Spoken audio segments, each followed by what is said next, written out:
Salut. Je voulais vous faire cette vidéo depuis très longtemps, donc la vidéo de mon sac d'évacuation. C'est un sac qui est censé me faire tenir 72 heures dans une situation d'urgence lourde. Donc là, je parle pas d'un incendie du domicile, je parle vraiment d'un truc à l'échelle nationale, mondiale, euh, un truc vraiment grave qui m'obligerait peut-être à quitter ma région, quitter mon pays. Donc là, on parle vraiment de situation catastrophique. Euh, donc voilà, je vais vous montrer le sac tout de suite et on va détailler tout ça ensemble. Donc, pourquoi j'ai pris ce sac? Alors déjà, premièrement, je veux un sac qui ait une matière qui ne craint pas les déchirures. Donc un sac résistant. Donc c'est pour ça que j'ai été dans le rayon chasse, c'est que ces sacs-là sont faits avec des matières qui résistent à l'abrasion. Et donc, ça c'est un premier point. Deuxième point aussi qui m'a fait pencher sur ce sac, c'est qu'il n'est pas dépendant d'une fermeture éclair pour s'ouvrir. Je veux un sac avec le moins de fermeture éclair possible pour éviter de me retrouver dans une situation où la fermeture éclair est amenée à casser et donc à rendre mon sac inutilisable. Je suis dans une situation d'urgence, je veux avoir le sac le plus fiable possible. Et donc comme vous pouvez le voir, c'est un sac avec une seule poche centrale, avec 2-3 fermetures éclair pour quelques petites poches, mais la poche centrale qui est la plus importante n'est pas dépendante d'une fermeture éclair. Donc je vais vous montrer ça. Donc voilà, c'est un sac qui s'ouvre comme ça, classique, avec une poche. Et donc je peux accéder au sac facilement. Donc en premier lieu, je vais vous montrer le module orientation. Le module orientation va être composé donc de deux cartes, une de mon pays, une de ma région, et d'un carnet, un stylo et d'une boussole. Une boussole que j'ai mis dans un étui que j'ai fabriqué moi-même pour la protéger, étant donné que c'est quand même quelque chose de très très important, très très précieux dans une situation aussi grave. Je veux pouvoir la protéger, étant donné que c'est quelque chose de fragile. Je vous conseille de protéger votre boussole. Donc pour les cartes, je vous conseille de repérer en amont, avant qu'une catastrophe arrive, les lieux intéressants qui se trouvent aux alentours ou qui se trouvent de manière générale dans votre région. Euh, de noter aussi peut-être les points de chute qui vous semblent intéressants. Donc voilà, notez les choses intéressantes que vous trouvez intéressantes sur vos cartes. Donc voilà, c'est le conseil que je peux vous donner. Dans le cas où l'électricité et Internet seraient coupés, votre carte de crédit, votre carte bleue, ne fonctionnera peut-être plus et donc le moyen pour vous de vous payer une chambre d'hôtel ou de vous acheter à manger va être le cash. Le cash, le plus de cash possible. Si vous pouvez avoir 3 000 € de cash, c'est tant mieux. Le plus de cash possible selon vos moyens. Ensuite, je veux pouvoir m'identifier aux autorités. Si je dois quitter mon pays, je veux donc avoir un moyen de m'identifier, donc je vais avoir mon passeport, tout simplement, pour m'identifier. Je vais aussi avoir une petite clé USB dans laquelle je vais avoir tous mes documents importants, tous les papiers que je ne veux pas perdre, qui vont aussi pouvoir me permettre de m'identifier. Donc voilà, je pense que le cash, le passeport et cette petite clé USB, ça fait partie des trucs les plus importants à avoir dans son sac, dans le cas d'une évacuation, tout simplement. Donc maintenant, la pochette qui est accrochée sur mon sac, comme vous avez pu le voir. Donc c'est un petit peu ma trousse à outils. Donc dedans, je vais trouver de quoi m'éclairer, deux, trois outils, de quoi me chauffer, de quoi allumer un feu. Et aussi, je vais avoir dans mon sac, donc à part de la pochette, en dehors de la pochette, je vais avoir donc du scotch. Donc je voulais juste vous le préciser. Donc il est pas à l'intérieur de la pochette, il est dans le sac. Mais donc ça fait partie des outils. Euh, du coup, pour m'allumer un feu, je vais avoir des trucs tout simples, des allumettes, un briquet, des allumes-feu pour barbecue, pour allumer un feu le plus rapidement possible, le plus efficacement possible sans trop me fatiguer. Et je vais avoir un fire steel, donc une pierre à feu toute simple. Pour ce qui est de m'éclairer, je vais avoir donc une lampe et une lampe frontale, deux bougies et un scie-allume. Pour ce qui est des outils, tout simple, une pince multitool et un tournevis plat de la marque Stanley. Donc voilà, donc ça c'était la trousse à outils. On passe à la suite. Pouvoir avoir de quoi se protéger les mains, les yeux, les oreilles et les voies respiratoires pour éviter d'aggraver la situation qui est peut-être déjà catastrophique. Je vais avoir donc plusieurs choses. Je vais avoir des gants pour me protéger les mains si je dois déplacer des choses, s'il y a des bouts de verre, s'il y a des trucs coupants. Je veux pouvoir me protéger les mains, éviter de me couper, de rajouter un problème. Je vais avoir donc pour me protéger d'éventuelles poussières et éviter d'inhaler ces poussières, je vais donc avoir des lunettes de protection et 2 masques FFP3. Pour la protection auditive, qui peut être intéressant pour par exemple dormir dans un endroit bruyant, si je me retrouve dans un gymnase, ou si je suis amené à être dans des zones où il y a des bruits assourdissants, je veux pouvoir donc me protéger les oreilles. Donc voilà, ça fait partie des choses aussi très importantes à intégrer à votre sac, comme le cash et le passeport. Intégrez ça en priorité. Du coup, passons au module soins hygiène. Dans ce module, donc je vais avoir de quoi me nettoyer et de quoi me soigner.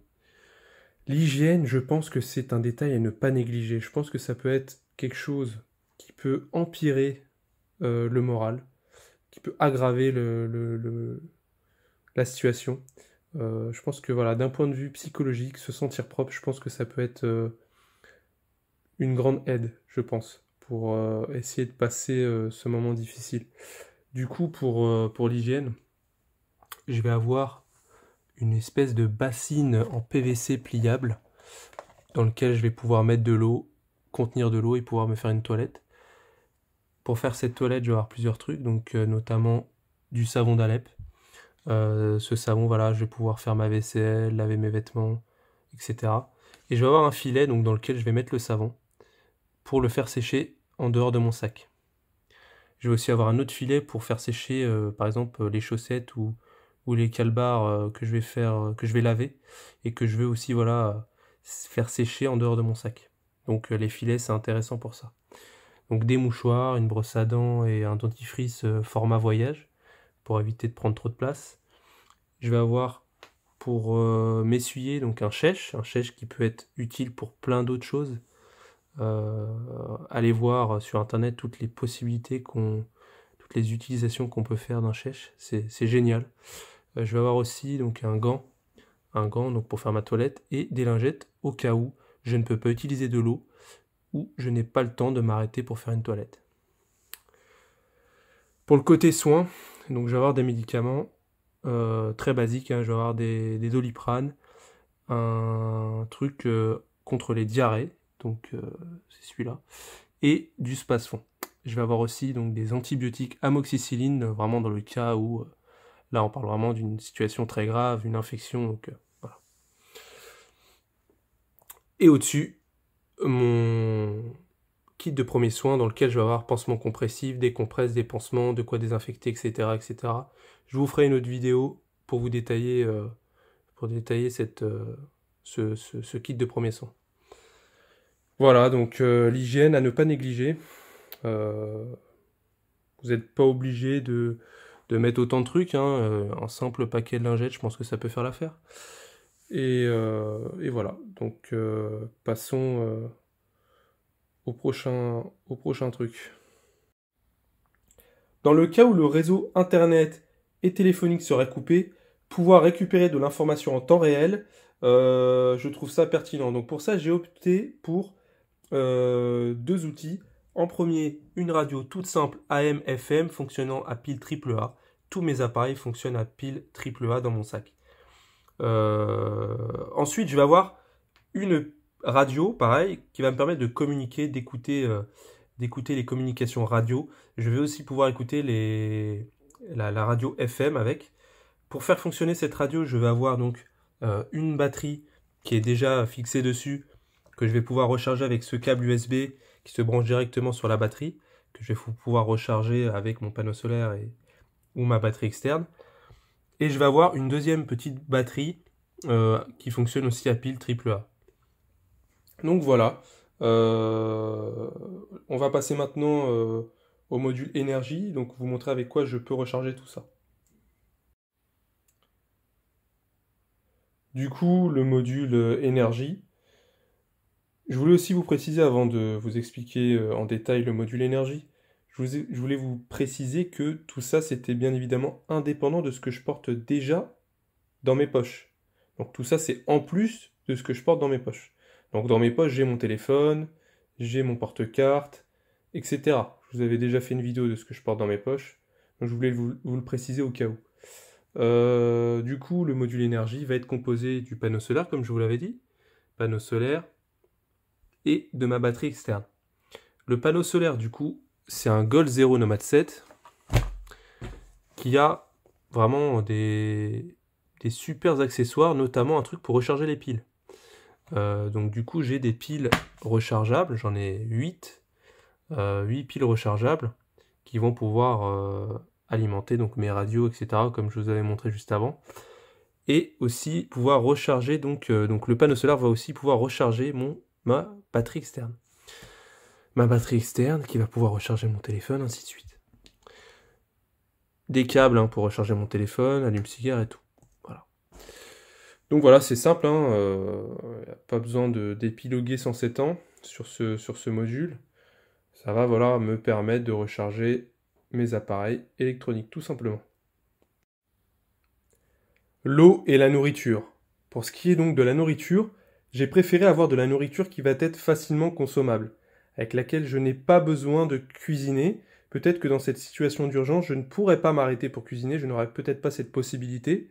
Et donc, j'ai opté donc en premier pour des barres Cliff, 11 grammes de protéines pour chaque barre. Et voilà, excellente, goût beurre de cacahuète. En deuxième, donc des cubes protéinés, 26 grammes de protéines pour 100 grammes. En termes de calories, on est sur 511 calories pour 100 grammes. En troisième, je vais avoir donc un cookie protéiné, 22 grammes de protéines, le cookie, et 413 calories. Un paquet de noix de Grenoble, de noix du Brésil, pardon. 698 calories pour 100 grammes, sachant que là, il y a 200 grammes. Et pour finir, 3 boîtes de sardines. Voilà, ça se mange froid, c'est excellent. C'est plein de protéines, c'est du bon gras. Pour ce qui est de l'eau, je veux pouvoir transporter une grosse quantité d'eau. L'eau, c'est la vie. Au bout de 3 jours sans boire, ça va commencer à être compliqué. On peut en mourir.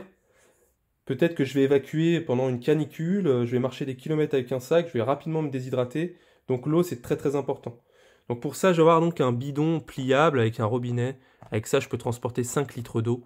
Donc voilà, essayer de trouver un petit bidon comme ça, pliable, transporter le plus d'eau possible. En deuxième, je vais avoir une petite gourde pliable que je vais associer avec mon filtre Micro Squeeze Sawyer, sa petite seringue pour nettoyer le filtre, et une gourde Nalgene pour boire mon eau. Ensuite, pour finir, j'ai donc un quart en métal avec des S-bits pour me chauffer un truc, pour faire bouillir de l'eau si je dois me faire par exemple un thé. Donc j'ai des sachets de thé, j'ai des couverts, j'ai un gobelet qui se plie, hein, et une serviette. Donc voilà.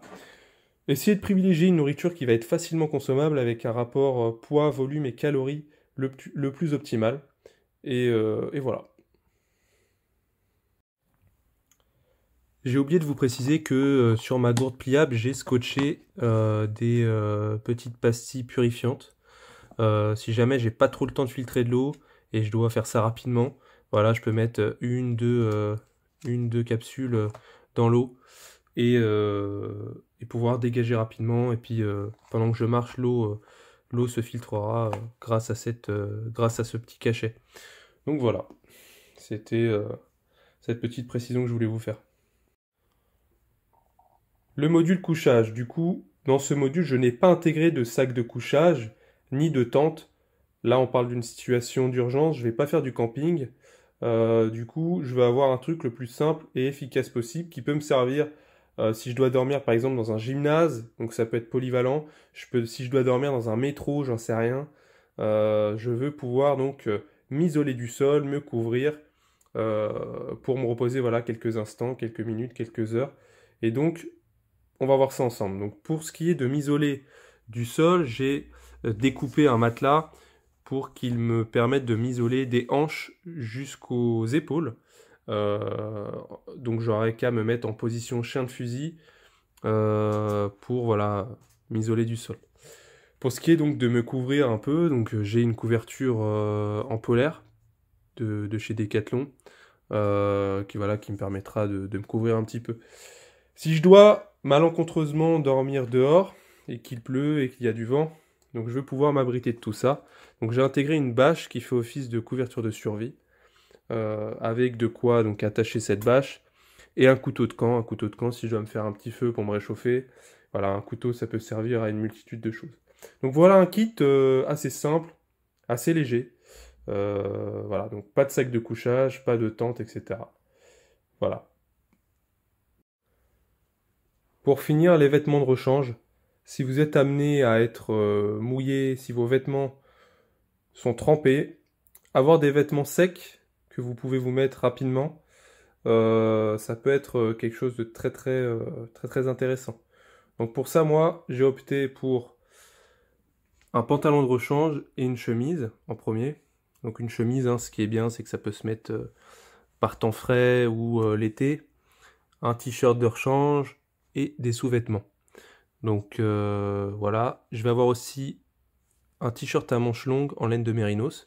Si vous devez mettre quelque chose dans votre sac, c'est bien évidemment en premier des sous-vêtements de rechange. Ensuite, selon la saison, hein, s'il fait froid, j'aurai un bonnet et un cache-cou. S'il fait chaud, j'aurai un bob pour me protéger du soleil et des gants. Hein. Donc l'hiver, tout dépend la saison durant laquelle je dois évacuer. Donc voilà, c'était une petite vidéo de mon sac d'évacuation. J'espère que ça vous donnera des idées pour constituer le vôtre. Et on se dit à une prochaine pour une prochaine vidéo.